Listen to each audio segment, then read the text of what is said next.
Radio Martí. El mundo de la información para toda Cuba, las 24 horas del día. Radio Martí. Por los 1180 AM. Por nuestras frecuencias de onda corta. Y a través de radiotelevisiónmartí.com. Radio Martí. Siempre contigo.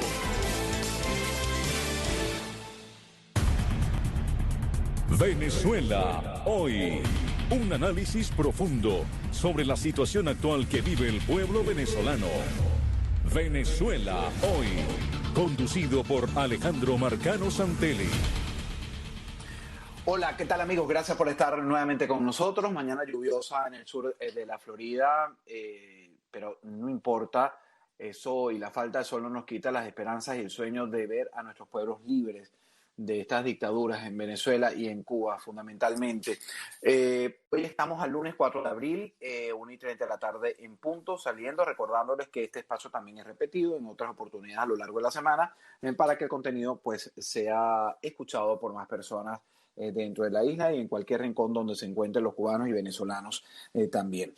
Quiero darle las gracias, como siempre, a todo el equipo de Martí y en particular a los que hacen posible este espacio, a Tony Simmons, quien está en los controles técnicos, y a el productor Alejandro Sayas Bazán.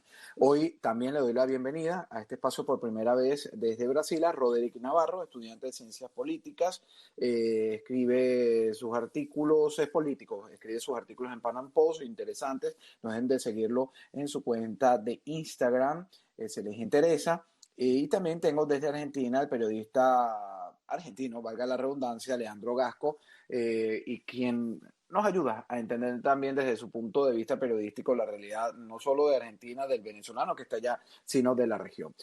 Roderick, quiero darte a ti, en primer lugar, las gracias por atender a esta invitación y comenzar contigo a analizar un tema que me sigue preocupando, creo que nos sigue preocupando, es la alta migración que estamos teniendo. Por eso escogimos Alejandro y yo, Sayabazán, el tema de la migración, porque fíjate, no se detiene, los cubanos saliendo, los centroamericanos saliendo, pero los venezolanos, increíble, tratando de llegar a Estados Unidos, a cualquier país de Sudamérica. Fíjate que el viernes pasado, y es el reportaje que tengo en las plataformas hoy de Radio Martí, unos 500 migrantes de América Central, de Venezuela y de otros lugares atravesaron las líneas de la policía y la Guardia Nacional en el sur de México, en una de las primeras marchas de estas caravanas que se ha visto hacia los Estados Unidos. Desbordaron a la policía, hubo forcejeos, peleas, una escena dantesca. Cuando yo miré cuando uno mira como venezolano a nuestros compatriotas con esa bandera, transgrediendo la autoridad, uno se siente muy mal. ¿Cómo está la situación en general, pero en Brasil? ¿Cómo la ves tú, Roderick? Bienvenido. Gracias, Alejandro, por la invitación. Un gusto estar contigo. En Brasil, puedo decir que es el país que mejor ha tratado a los venezolanos que están huyendo del comunismo. Aquí tienen el gobierno del presidente Jair Bolsonaro, tiene un programa que se llama la Operación Acogida. Y esta operación, pues, recibe a los venezolanos que llegan por Roraima, la grandísima mayoría de los venezolanos que llegan por acá, llegan por la frontera brasilero-venezolana, y allí pues ellos son orientados, se les hagan los papeles, se les dan orientaciones con el idioma, y entran en un proceso de espera para ser internados, interiorizados, como se dice acá, en varios estados o ciudades donde pueden ser recibidos para que ellos puedan tener una nueva oportunidad, ¿sí? Este programa ha sido súper exitoso. Estaba viendo cifras en estos días de que se han recibido al menos 700.000 venezolanos, pero solamente un poco más de la mitad se quedan aquí en Brasil porque el resto pues va hacia otros países o lo utilizan como puente de los que han llegado acá, ¿no? Entonces más o menos un poco de la mitad de esa cifra son los que han sido atendidos por este programa y con éxito se incorporan a la vida normal de Brasil, con empleo, alquilan una casa y pronto pues pueden estar ayudando a otros venezolanos a que se vengan para acá, principalmente sus familiares o amigos, ¿sí? Esto es diferente en otros países, no ocurre lo mismo en Ecuador o Colombia o Chile, que han habido procesos migratorios mucho más fuertes de venezolanos, digamos en cantidad, y el establecimiento, o digamos la normalización migratoria de estos venezolanos ha sido más difícil. ¿Más difícil en qué sentido? Por lo menos aquí en Brasil tú llegas y en poquísimo tiempo, digamos, no duras más de una semana sacándote tu refugio y listo para buscar trabajo, abrir una cuenta de banco, buscar un alquiler. En otros países esto es diferente. Tienes que esperar un permiso de trabajo por más tiempo, entonces sin trabajo tienes un problema de dónde vivir, de cómo comer, y entonces te empujan hacia la economía informal, ¿no? A veces muchas veces maltratados, hasta mal pagados. Entonces eso hace que el venezolano tenga que moverse para otras partes. Y en estos países en especial, nombro Perú, Colombia, Ecuador y Chile, que son donde se ha visto más esto, han habido, pues, digamos, demostraciones de xenofobia contra los venezolanos. Y eso sí duele bastante, Alejandro. Sí. Duele mucho ver cómo estas expresiones de xenofobia ocurren. Aquí en Brasil, gracias a Dios, eso no ha ocurrido. No ocurre, ¿sí? Entonces, en estos países sí. Por ahora vemos que la inmigración no va a detenerse, no se ha detenido por la realidad que tenemos en Venezuela. Es una realidad fuerte lo que se está viviendo en la frontera sur de los Estados Unidos con México. Muchos venezolanos también son parte de ese proceso. Conozco gente que ha pasado por eso, que es un proceso súper triste también. Y por ahora, pues este proceso de huida de Venezuela no vemos que vaya a detenerse. Y tampoco es verdad lo que dice el régimen, que es que ahora la mayoría de los venezolanos está volviendo al país. Eso tampoco es real, ¿no? Entonces, pues esa es la situación que en este momento respecto a la migración. Es bastante alarmante, pero fíjate, Leandro Gasco, voy a pasar contigo en Argentina, que lo que dice Roderick es interesante. El único país que aparentemente ha tenido un trato diferente, a pesar de que Colombia hay que reconocerlo. Yo creo que todas las naciones que han tenido esta migración ilegal, incluida los Estados Unidos, donde siempre debemos destacar que es inmigración ilegal. Entrar a otro país por su frontera sin permiso es un acto ilegal. Sin embargo, hay algunos que lo han entendido, la situación política de la dictadura que hay en Venezuela, la miseria, la incertidumbre, la falta de comida, servicios, todo lo que le podamos sumar. Han entendido, le han dado TPS, caso Colombia, cuando hablamos de Sudamérica. En Brasil generalmente no todos se quedan, yo creo que eso le faltó añadirlo a Roderick por el tema del idioma también. Sin embargo, pues es plausible que haya este tipo de programas para insertarlo en la sociedad mientras la situación se corrige en Venezuela, ¿no? Ahora, tú que estás en Argentina y oyendo esto, cuando vemos lo de Chile constantemente, porque también el fin de semana, en los últimos días y semanas, se ha producido una migración y la violencia con los cuerpos de seguridad es demasiado pues evidente, pero más desbordante es la cantidad de gente que sigue saliendo de Venezuela, a pesar de que, como decía también Roderick, el régimen está tratando de vender la idea de que la gente está regresando y que aquello está mejor. ¿Qué dice Leandro? Bueno, en principio ver las características de los gobiernos, porque en Sudamérica, Argentina siempre ha recibido a todos los inmigrantes y tiene esa apertura. También es cierto que la mayoría de los venezolanos que han llegado en un clima de desesperación lógico y del caos que se vive en Venezuela, bueno, han llegado y muchos han sido recibidos también, de alguna forma se puede decir calificados, porque tenían una formación y demás, y les fue más fácil tener ese permiso o acceder a ese permiso para poder desempeñarse laboralmente en el país. En cuanto a Brasil y a Uruguay, que de alguna forma los ponemos en un podio o en un lugar especial, porque las características del gobierno, tanto de Brasil como de Uruguay, que están haciendo bien las cosas en muchos aspectos, me parece que a lo mejor suma esta cuestión.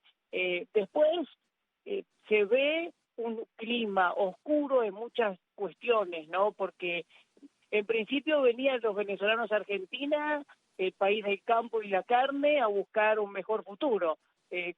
Al tener gobiernos de características socialdemócratas o gobiernos que están matando a la clase media y cada día con más corrupción, con una proyección de 78% de inflación anual para este año, bueno, con inseguridad y otras cuestiones, muchos terminan huyendo lamentablemente, porque ven que la tormenta que se viene no es lo que ellos esperaban.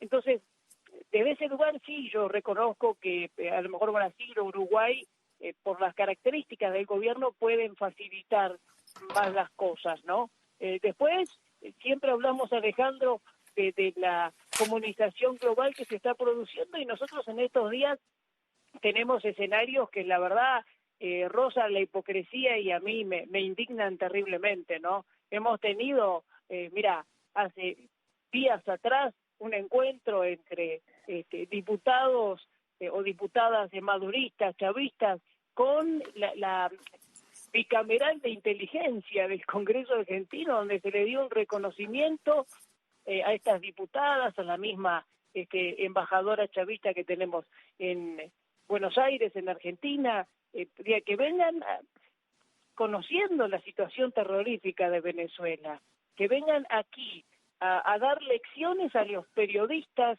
de la fake news de Venezuela, de cómo tienen que comunicar, y eso lo hacen las diputadas que vinieron, que se pueden precisar los nombres, una de apellido Eckhout, Blanca, otra por ahí María Carola Chávez, bueno, la embajadora Lugo también.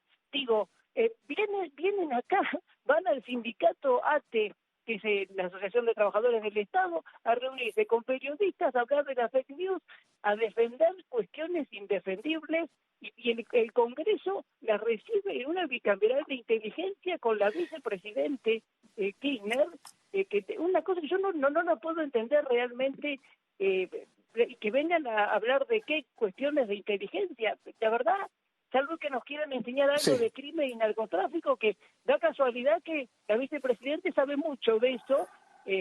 Por ahí están los 600.000 millones de pesos en causas de corrupción de kirchnerismo que no aparecen por ningún lado, mientras se quiere casi que expropiar los bienes con un impuesto al que tiene en el exterior, ¿no? Así que bueno, ese tipo de cosas a mí sí me generan una cosa que le generarán a muchos compatriotas venezolanos. No, y a ti no solo, Leandro. Me imagino que Roderick comparte igual que yo.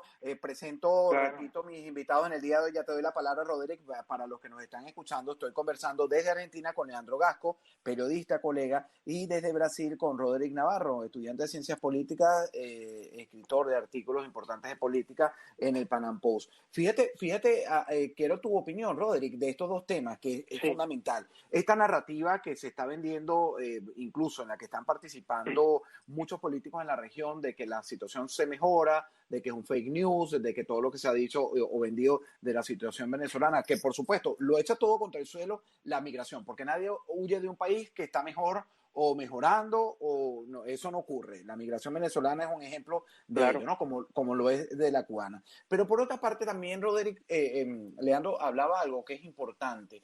Fíjate la calificación de los exilios, y es histórico que generalmente, y me incluyo yo, los que hemos tenido la oportunidad de salir en algún momento con nuestros estudios, buscando la opción legal, pues somos los primeros que abandonamos el país, pero después queda otro, no quiero descalificar a nadie, ¿no? La gente que no ha tenido oportunidades y que son los que terminan, y pasó en una de las fronteras de Chile, una gente que venía con antecedentes penales de Venezuela y por supuesto hace lo mismo en Chile, y es lo que está generando esos actos de confrontación que no necesariamente son de xenofobia. ¿Por qué eso no ha pasado en Brasil? Entonces, la llegada de migrantes calificados. Exactamente. Acá. Ajá. No, sí llegan calificados.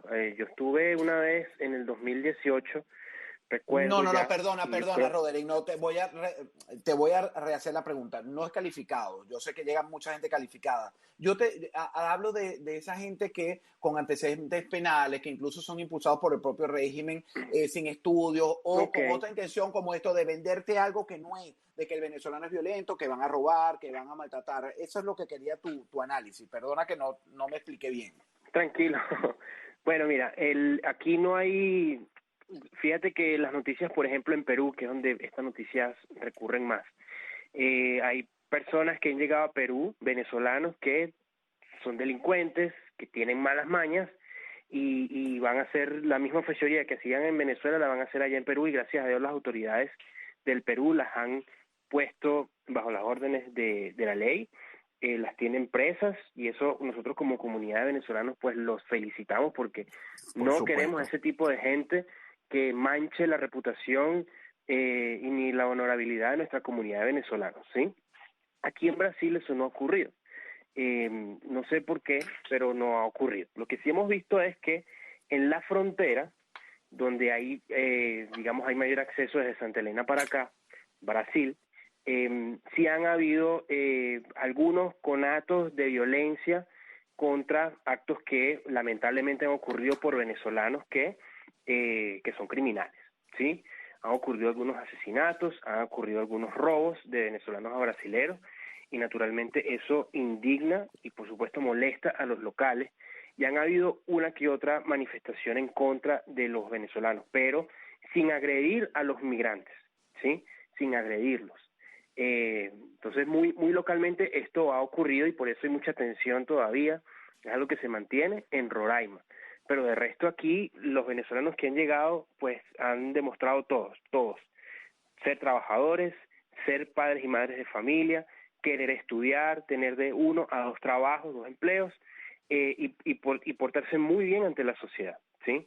Porque además la sociedad venezolana, nuestra cultura es muy parecida a la brasilera, y lo que nos falta es hablar el mismo idioma, pero realmente somos iguales en términos de recibir con brazos abiertos al inmigrante. Entonces eso no se ve aquí tanto en Brasil. Lamentablemente se ve en otros países, quizás por el idioma, como dijiste anteriormente, pues que facilita la llegada de más gente. Acá eso no se ha visto tanto. Claro.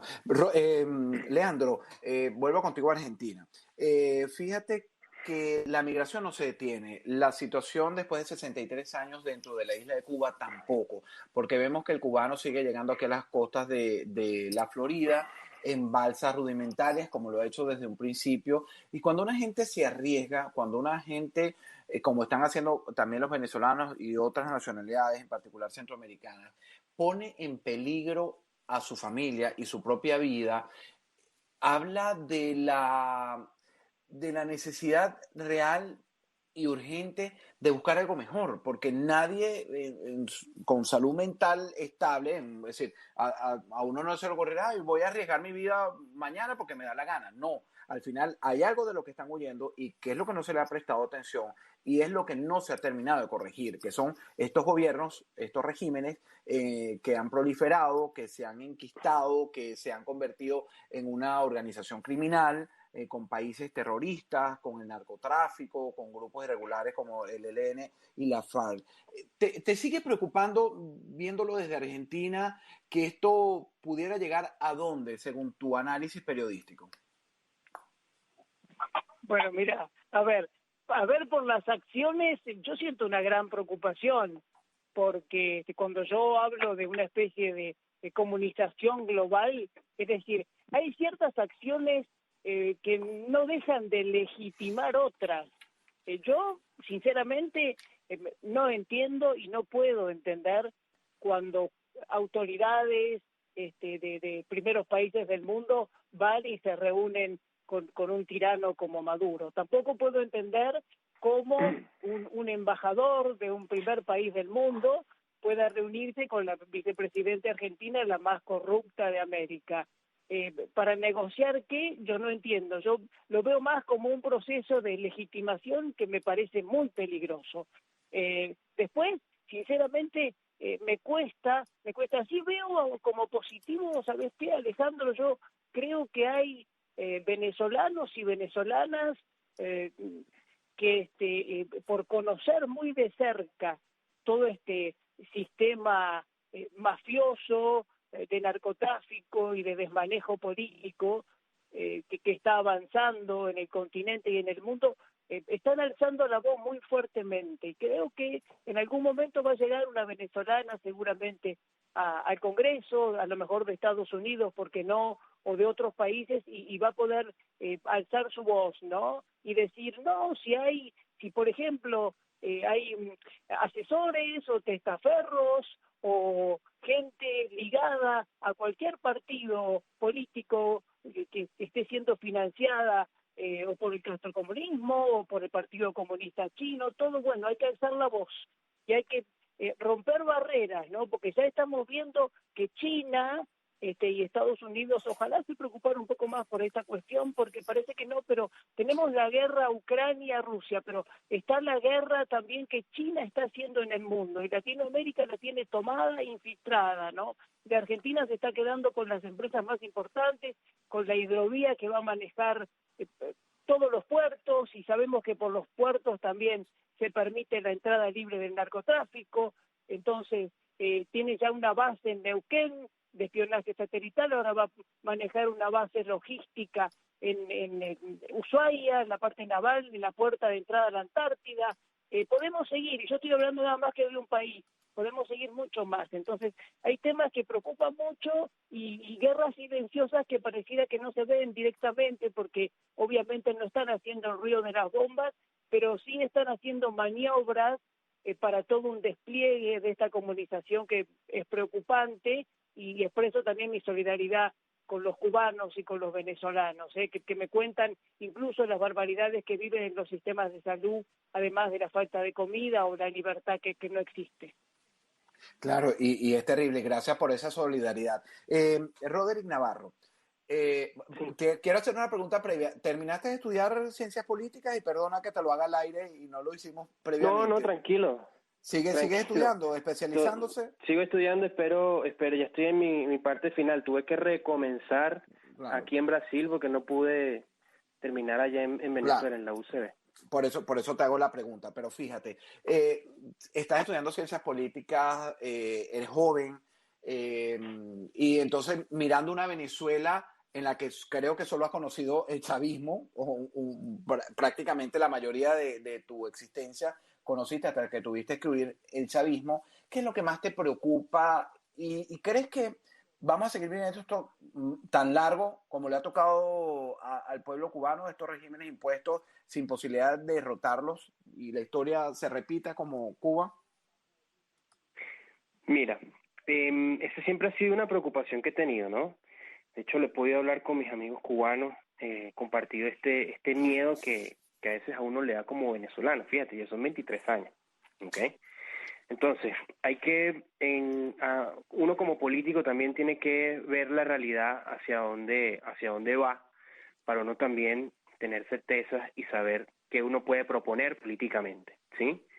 Ahorita hay algo que no se puede discutir, digamos, en lo que quiere el chavismo, ¿sí? Uh-huh. Él ahorita quiere normalizar su estatus internacional de legitimidad, reordenar sus relaciones exteriores y superar el aislamiento que le da. Pareciera que lo está logrando, Roderick, perdona que te interrumpa, pareciera que lo está logrando. Fíjate ahí, allí está el tema de las sanciones, ¿sí? Y hay un reconocimiento de parte de la administración de Biden respecto al tema de Venezuela, con un intercambio de opiniones, de comunicaciones, de esfuerzos. Hay un cable allí para volver otra vez a la actividad petrolera, ¿sí? Entonces, ¿eso le conviene al chavismo? Claro que le conviene al chavismo, ¿sí? Pero la gente dice, bueno, pero Maduro no es amigo de Putin, ¿sí? Pero bueno, a Putin también le convendría que uno de sus amigos es el que le supla el petróleo a los Estados Unidos. Eso es parte del juego de la geopolítica, ¿okay? Ahora, los venezolanos, ¿qué hacemos? ¿Nos quedamos de brazos cruzados a ver cómo el chavismo triunfa ante la historia? Yo creo que no. Yo creo que estas nuevas realidades que hay en el mundo, que afectan a la realidad política local venezolana, nos hace también pensar en que hay que mudar de estrategias y de planes para nosotros poder enfrentar al chavismo. Yo creo que, por ejemplo, ahora la clase política venezolana no sirve para enfrentar al chavismo en este momento, ¿sí? No ha servido antes, pero ahora, en este momento, no tiene las condiciones para enfrentar al chavismo y generar un cambio político trascendente. Ahorita tenemos a la clase política venezolana, por una parte, diciendo que todavía Guaidó es presidente, que todavía lo reconocen 60 países y tal, y ahí está el discurso ese, ellos están pasándola muy bien con el Fondo de Liberación que ellos tienen, y allí pues, ¿no? Y hay otro grupo en Venezuela, que es el que se quedó con los partidos, que te dice, bueno, ahora vamos a un proceso de recomposición, como es que dijo en estos días Daniel Ceballos. No, es que ahora Venezuela es otra, es que antes la gente no estaba pendiente de sus problemas, ahora sí, ¿no? Veniendo otra realidad que Narnia, pues, ¿no? Entonces, claro, el venezolano hoy en este momento... Perdona que te detenga aquí, hay que aclararle a la audiencia en Cuba quién es Ceballos, para que entienda, ¿no? a un político venezolano que estuvo preso por el chavismo y que ahora dice que con Maduro se puede trabajar, ¿sí? Eso es un tema muy famoso ahora entre nosotros los venezolanos. Pero bueno, ese discurso es el que está tratando de vender esa oposición que está muy cómoda con el chavismo en el poder, ¿sí? Entonces, creemos que en este momento hay una oportunidad para plantear otro tipo de estrategias, generar organizaciones políticas que logren plantearle a la gente una agenda con plazos, con objetivos tangibles, con victorias que puedan convertirse de lo pequeño a lo grande y que logren movilizar a la población para crear espacios de poder. Y cuando digo movilizar, no quiero que pensemos en ir a la calle y hacer una protesta. No, significa que la gente pueda actuar en función de crear espacios de poder y que permita disputárselos con el régimen. Eso tampoco significa que nosotros vamos a participar en elecciones, vamos a prepararnos para las concejalías. No, lo que creo que podemos hacer es que podamos establecer una agenda de productividad en la que localmente la gente pueda movilizarse para cambiar su realidad. Hay cosas que están ocurriendo, por ejemplo, y esto es interesante que lo sepan los cubanos, cosas que están ocurriendo en Venezuela que no se ven, pero que son espacios de, digamos, entre comillas, libertad que le ha permitido a la gente, sin los políticos, cambiar su realidad. Por ejemplo, es muy significativo lo que está ocurriendo en la región de los Andes con los productores de alimentos, ¿sí? Los productores se están enfrentando a las políticas que tienen el chavismo, trayendo a China para comprar las tierras y para hacerlos comprar sus productos y sus semillas, muy, digamos, con mucha firmeza y gallardía. Los productores se están negando ese tipo de realidad, están produciendo, están creando alimentos, están generando empleos y se enfrentan con todo a estos obstáculos que te plantea el chavismo, digamos, en la economía, y han podido generar espacios de libertad en lo local, ¿sí? Por eso es que tú ves que, por ejemplo, en estos días ocurrió una reunión de un pocote de gremios de todo el país en la ciudad de Mérida y en algunas ciudades andinas, tratando de organizar y estimular algún tipo de actividades con los locales, ¿ok?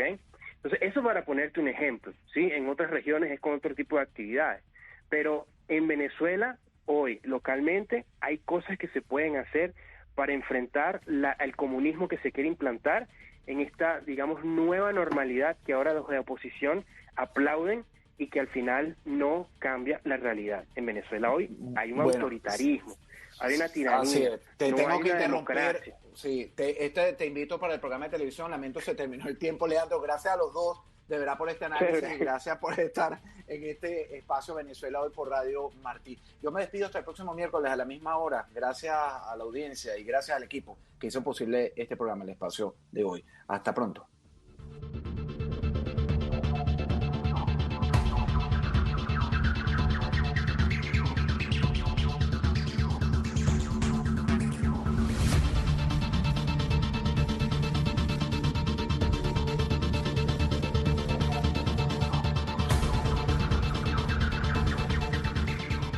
Radio Televisión Martí, los primeros en la isla con las noticias sobre el conflicto en Ucrania. Ucrania rompió relaciones diplomáticas con Rusia. Escuchan a Alexander Kalenchuk, encargado de asuntos de Ucrania en Cuba. Instamos a la comunidad internacional a mostrar solidaridad con Ucrania. Es importante por todo el mundo en este momento. Estoy seguro de nuestra victoria, 100%. Estoy seguro. Para estar informados sobre la crisis en Ucrania y el acontecer mundial, mantén la sintonía con Radio Televisión Martí, siempre contigo.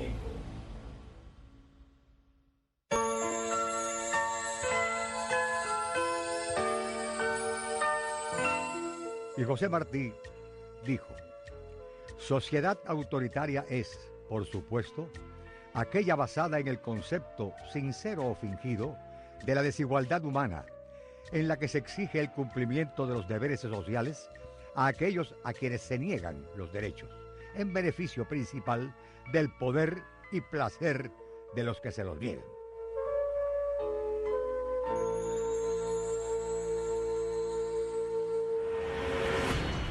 El gobierno de los Estados Unidos de América ha indicado acerca de su política migratoria. El gobierno de los Estados Unidos no apoya la inmigración ilegal. Es política del gobierno de los Estados Unidos promover